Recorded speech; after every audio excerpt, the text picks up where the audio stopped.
Well, it sounds nonsense until you watch it. It sounds nonsense until you watch it, exactly. It was so noisy to operate that they couldn't actually hear each other speak. And they're not at all like... And because I was watching streaming, I thought there was something wrong with my internet for a moment. Well, how can you fall in love so quickly? Yes. Which kind of was one of my questions. Just Because I would walk through and be like... Where am I? Hey, welcome to Screen Time, the show where we like to watch movies from our past and re-experience them or watch new films afresh. And if you like this kind of content, please like and subscribe so that you don't miss any future videos. Excellent. Okay, so Lou, what we watched this week? So this week we watched A Matter of Life and Death. That's right, A Matter of Life and Death from 1946.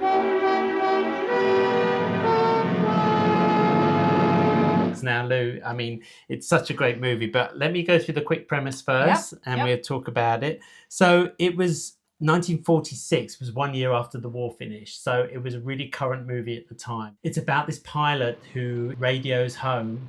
The plane is about to crash, basically. Yeah, all of his other crew have sort of perished or jumped out. He's told them to jump out. Yes, and he is about to jump out, and the last communication that he has is with this American radio operator at the base. Request your position. Come in, Lancaster. You seem like a nice girl. I can't give you my position. Instruments gone, crew gone too. And June. And they have this great relationship forming, and she falls in love with him at that moment, supposedly, as he's saying his final farewells. I could love a man like you, Peter. I love you, June. Your life, and I'm leaving you. And then what happens is that it's a very foggy night, and he gets lost in the fog, and he actually survives the crash. Yeah. And he gets swept up on the beach.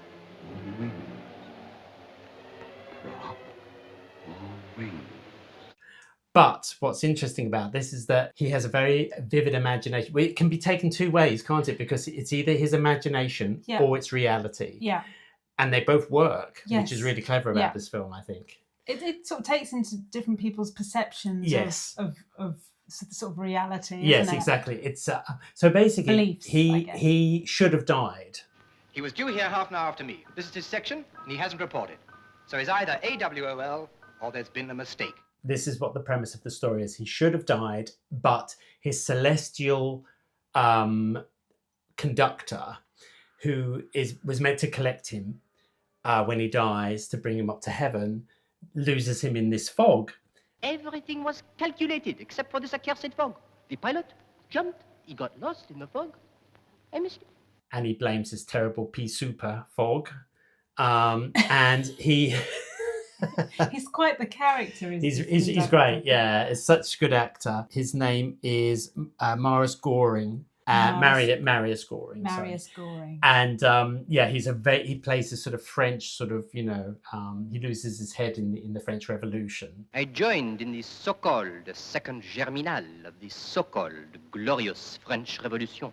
This is so sort of like all over the place, is what I'm saying here. But well, it sounds nonsense until you watch it. It sounds nonsense until you watch it, exactly.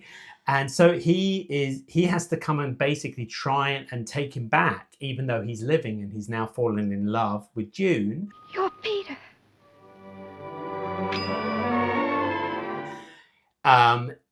Eventually they have to construct this case in heaven, because he says now the terms have changed.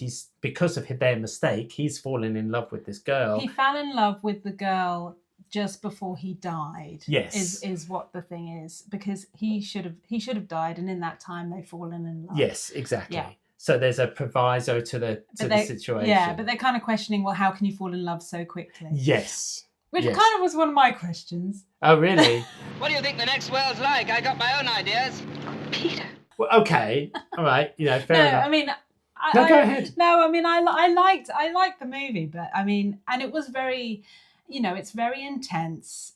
He's in this plane, and I mean, I have to say, like, the practical look of the plane it's stunning. Yeah. The movie is beautiful, actually. Yeah. And he's in this practical plane. Yeah. There's fire, there's debris, it's all wrecked, and there's a body, one of his second or whatever is dead. Is dead, yeah. And he knows that he either doesn't have He's given away all the life vests. Yeah, the parachutes. Parachutes. Yeah. He's given away the parachutes, so he knows that he's in trouble. Yeah. And he's quite jokey and he asks so many sort of questions to June. He wants to know. He? Well, he's hanging on to life, Yeah. isn't he? He knows he's going to die, and he wants to know this person before he Yeah. dies. You Sparks, you said he was dead. Hasn't he got a shoot? Count the ribbons, cannon shell. June, are you pretty? Not bad. So he's asking all these questions. He knows she's from Boston, and that she, and I think that she opens up herself very much to him because she knows it's the last time he's gonna ever speak to her, Yeah. and vice versa. And the fact that when he says to her that she's going to be the last person that he's going to talk to, I think it has this massive effect on her. They both doesn't it? open up. Yeah. I think. No one can help. Only you. Let me do this in my own way. I want to be alone with you, June. And so, I mean, there's an element of believability because it would affect you if you were in a conversation like that with someone. Yeah. Because she keeps saying, "Let me radio this in. Let me try and help you." And he's like, "Well, you can't. There's nothing you can do. It's inevitable. I can't land this plane. There's no undercarriage. Yeah, it's all shot. Everything's shot up. Yeah. So I mean, that aspect, I kind of get the intensity of it, but actually to fall in love. I think you've got to take this film in a sort of like a whimsical kind of way. June, she cannot wake. We are talking in space, not in time. The whole film is it's out there. I mean, it's such a clever concept and the idea behind it and everything. And so I think that for me, that's not an issue. I don't have an issue with that at all because I think it eventually that's what propels the story. Yeah. I mean, the film is incredibly stylized, isn't it? Yeah. And I mean, if we talk about like right from the beginning of it, for me, it's like this introduction to the world, to the universe. Yes. And you're going through the universe, and they're like, "Well, this is this, a universe here, but that's not ours." Yes. And then they move on. And in some ways, it kind of felt like, I mean, the narrator has such a calming voice. Yes. So it starts off so calm. This is the universe. Big, isn't it? And then when you come across like your universe, I knew the narrator was going to go, "There we are. This is us. Ah, there we are." Because it does. Ah, here we are. We're getting nearer home. The moon, our moon, in the first quarter. But it kind of felt like, when you go to a museum, and there's like a little video playing, and you have a few seats, and you sit down, and they give you a little snapshot about whatever they're showing. It felt like that because there was lots of different images, and then you've got this narration, and it just gives you a little bit of information to set the scene, and then you're in with the scene. And it was really weird how it did that because it kind of made me feel like I was quickly learning, and then I was in there, and it really made me feel like a little museum. I quite like the start because I think immediately it sets it up as something different. Yeah. I think if they'd started with straight into the pilot scene and the conversation, you wouldn't know where this was going. And I think that it broadens it out. You think, okay, this isn't about Earth. This is about everything. This is about life, universe, just celestial. It's really big. It's night over Europe, the night of the 2nd of May, 1945. And I think that because it puts you into the right frame of mind to accept what comes next, which is this kind of, so, I mean... Yes, definitely. And I mean, I think even the titles as well, if you look at the background of the titles, there's nothing moving or anything, but it looks like tornadoes in the background where things kind of go up. Where are we talking in the universe? The credits. Before oh, the universe, yes, in the credits where they've got all the names and everything. There's painted backgrounds, and initially it's all kind of like tornadoes, and then it goes to sort of still calm backgrounds.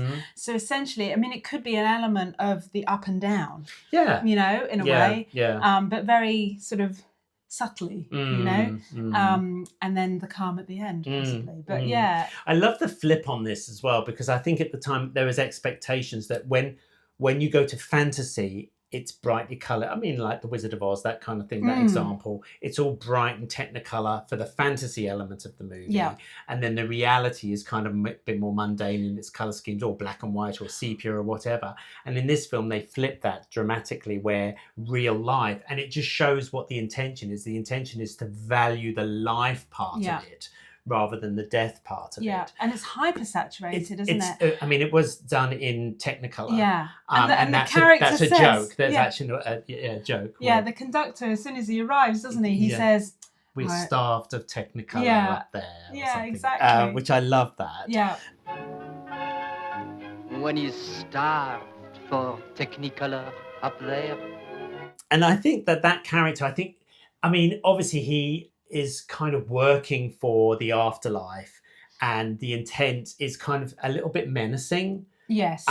But he gives a kind of like a human aspect to it, doesn't he? Yeah. You are determined to get me into the salad. And what about the salad you got me into? I mean, there's a part of, when you're watching him, you're not entirely 100% sure if he is on the side or not. You don't know what his There's intentions that, are. There's that aspect, isn't there? Yeah. And I mean, I have to say, I love some of the sets, some of the way that they set things up is really clever. I loved the stairs.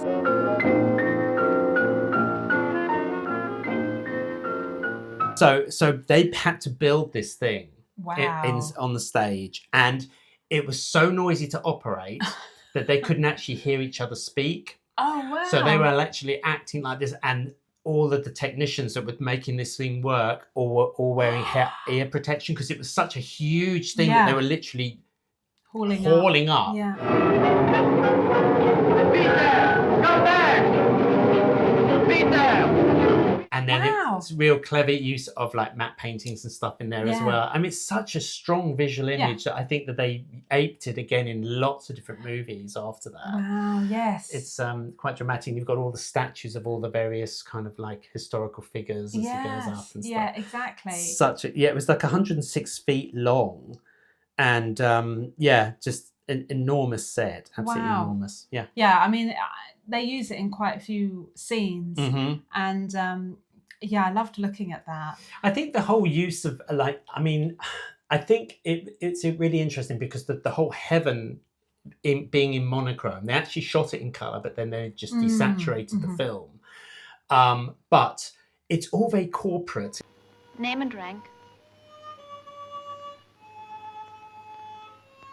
The whole of the heaven sequence, the fact that it's shot in black and white, the fact that it's all very corporate, and the fact that, everything is run as a very methodical system. I don't find that chilling. In some ways I found it quite comforting.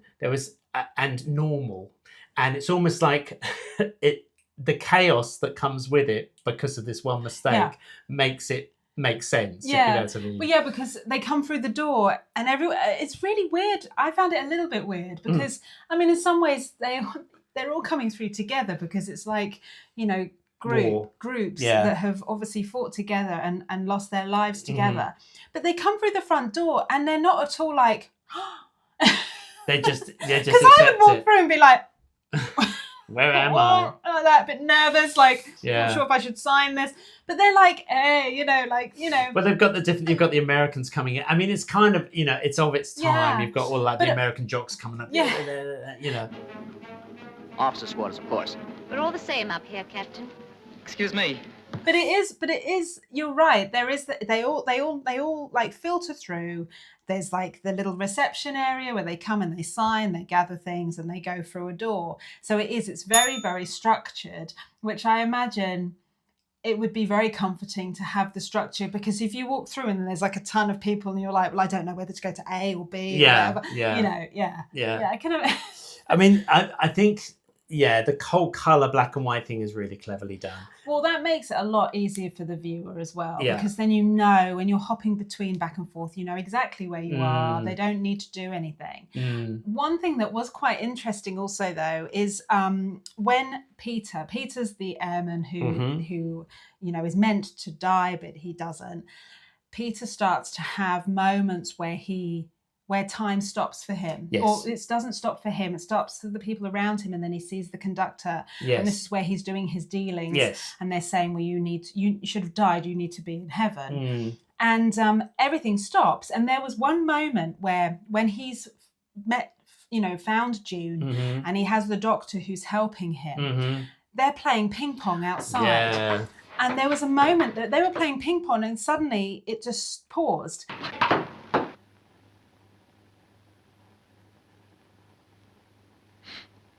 And because I was watching streaming, I thought there was something wrong with my internet for a moment, because it didn't quite make sense. And I thought, is an advert coming up? Because then it cut to him, and then he was sleeping. Yeah. And then it cut to then he realised he'd seen the Conductor. and he went running out to them. Yeah. And they were Yes. frozen. So I was like, oh, okay, that makes sense. The audio plays really well at Yeah. that, because you're used to the rhythm sound of the table tennis. Yes. And he's sleeping, and suddenly it stops like that, and it pauses for the longest time, Yeah. and he's in the chair, and and even him running in to see the table tennis, and they're frozen in their positions. He runs in, and there's no noise. It's just him, June, like that, as he runs in. Yeah. And it's really such a clever sequence, isn't it? And also it's the setup of it is lovely as well, because it's so symmetrical. Mm. You've got the plants hanging, and it's all very symmetrical, and it's a really nice Then composited shot. Yeah. yeah. It's really good. And there's a number of those scenes where he pauses. But what I think is so clever about this film is that it makes logical sense. It works in both ways. It's like you can look at it as a psychology thing where he has got brain damage, and so he's seeing these things, because the doctor is asking him questions. He says, do you smell this? Yes, sense. And he goes, yes, I do. Yes, it was particularly strong. Was it a pleasant smell? Yes. Could you place it? Fried onions. He says, okay, so he knows that it's a temporal problem with the brain. And so it all makes sense. But then from the pilot's point of view, it makes complete logical sense as well. And the doctor explains, he said, it's because he's so imaginative and he's got such a very intelligent, that he's making these logical fantasies in his head. I think he's fascinating. So do I. Not biologically, medically. I think the twist at the end, is exceptional, where he can't find someone to represent him in heaven to plead his case. And the conductor says to him, you've got everyone in history that could defend you. You can call on Plato, you can call on all of these historical people to be your representative. It sounds a grand idea to have all these great men to choose from. But what do they know of our problems today? And he is stuck in this situation. And the twist is that he has to go for this surgery to remove this, I think it's a clot on the brain, isn't it, or something. And they have the doctor is racing to get there, and it's raining and everything. And then the doctor crashes. You don't see it. You just see sort of like a swerve or whatever.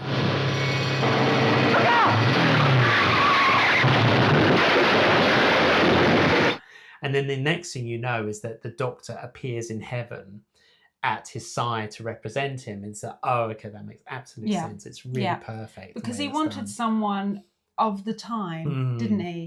And who would think into the future rather than just thinking about the past. The past, and with any prejudices. Yeah, exactly. Dr. Reeves, Yes. permit me to return your book. Oh, Aha! so it's you. And I think also what was clever about that is that the pilot, Peter, has to know that he died in order for his imagination to realize, to put him into the fantasy of him being there. So he does hear it. I think as he's going unconscious, they go, oh, he didn't make it, he crashed on the thing, and that's a shame, we lost him and whatever. So he's aware of that as well. He never saw us until it was too late. He turned out to save us. So it all plays in. It's all really clever. Yeah. It's all really, really clever. No, it is clever. I think the courtroom scene is beautifully done. I mean, it was a huge set, if I remember rightly. And obviously they expanded it with like really lovely matte paintings and stuff.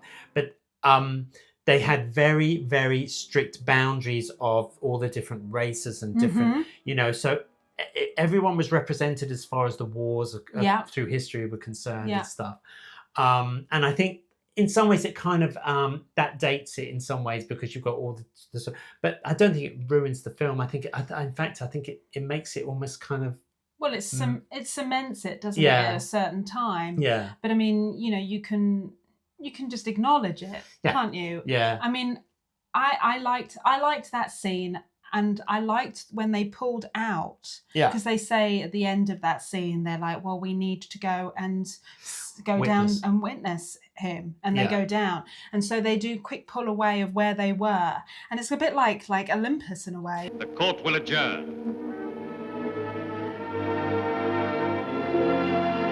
Yeah. It's like that. They pull out of the, Yeah. it becomes part of a celestial cloud, Yeah. and then you see this it sort of pans out and then it pans in again, doesn't it? And you see that they're all on the staircase Yes. coming down.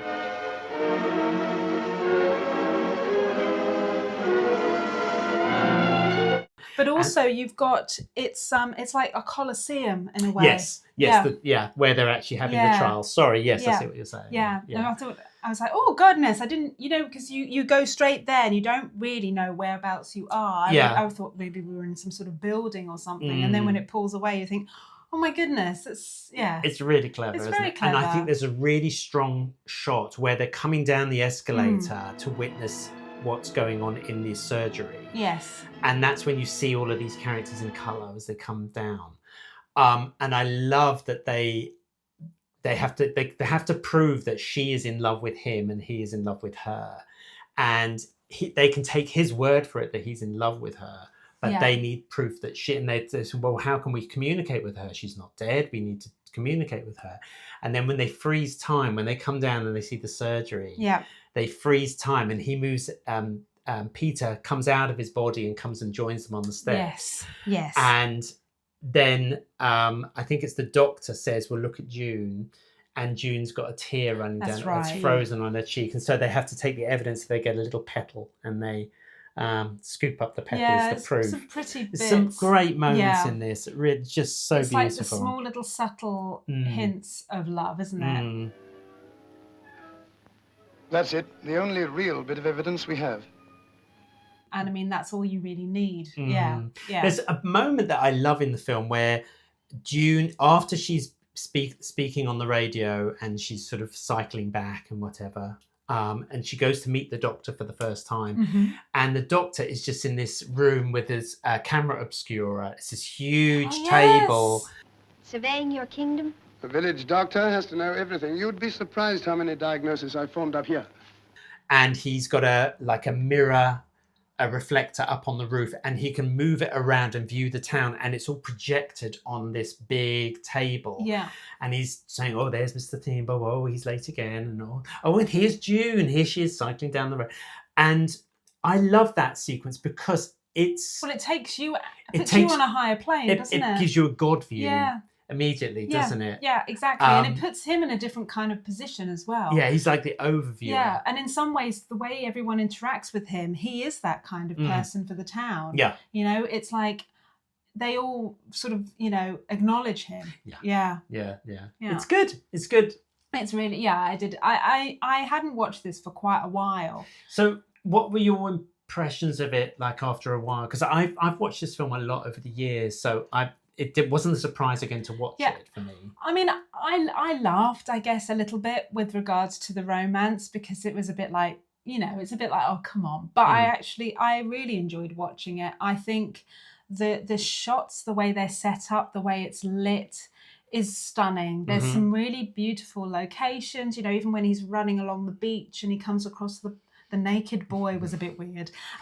Yeah, it was just to sort of sell the fact that he still thought that he was in heaven. Exactly. Than, But it's lovely, and there is a lot of talk. There's some bits that are quite amusing. The way the doctor and June just talk about him while he's sleeping right in front of him very loudly, like, "Do you think he's lying?" That kind of thing. There's elements of that, but I was not bored at all when I watched this.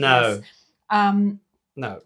It's still quite different to a lot of things that you see. Yeah. And I think the story just holds. Yeah. It's a lovely tale. Yeah. And you can buy into it because, as you say, so many aspects of it is fantasy. Yeah.